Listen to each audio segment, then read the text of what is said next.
दिनांक 30 जून 2025 रोजी केंद्र शासनामार्फत पीएम सूर्यघर मुफ्त बिजली योजनेअंतर्गत मॉडेल सोलर विलेज योजना येत्या 6 महिन्यांसाठी राबविण्यात येणार आहे। या योजनेअंतर्गत निवड झालेल्या गावांनी सर्व अपारंपरिक ऊर्जा प्रकल्पांची क्षमता 10 मेगावॅट पर्यंत नेणे अपेक्षित आहे। विजेत्या गावांना 1 कोटी रुपयांचे केंद्रीय वित्तीय सहाय्य मिळेल। यासाठी स्पर्धेत विजयी होण्यासाठी प्रत्येक गावाने चांगले काम करण्याचे आवाहन जिल्हाधिकारी आशिष येरेकर यांनी आज येथे केले। पीएम सूर्यघर मुफ्त बिजली योजनेअंतर्गत मॉडेल सोलर विलेज योजनेचा आज जिल्हाधिकारी येरेकर यांच्या हस्ते नियोजन भवन येथे शुभारंभ झाला। त्यावेळी ते बोलत होते। महाऊर्जाचे विभागीय महाव्यवस्थापक प्रफुल्ल तायडे, उपमुख्य कार्यकारी अधिकारी बाळासाहेब बायस, जिल्हा ग्रामीण विकास यंत्रणेच्या प्रकल्प संचालक प्रीती देशमुख तसेच प्रकल्प अधिकारी, सरपंच, उपसरपंच यावेळी उपस्थित होते।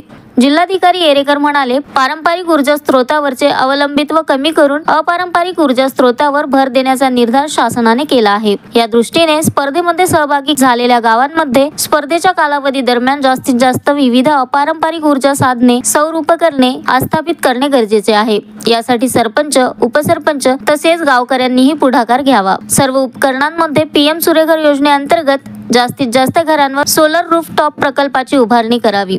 शेतकऱ्यांच्या मदतीसाठी सौर कृषी पंप योजना अत्यंत महत्त्वाची आहे।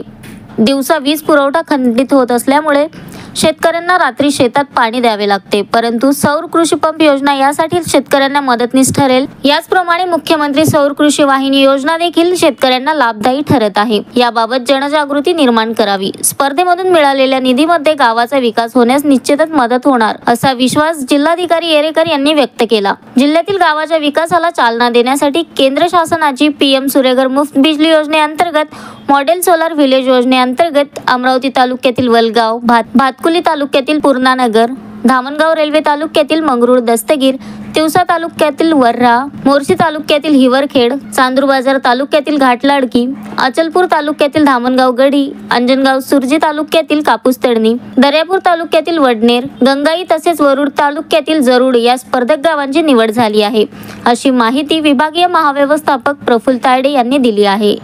Bureau report, the sting operation news, Amravati. The sting operation news, सत्याचे दुसरे नाव, अन्यायावर लेखणीचा घाव।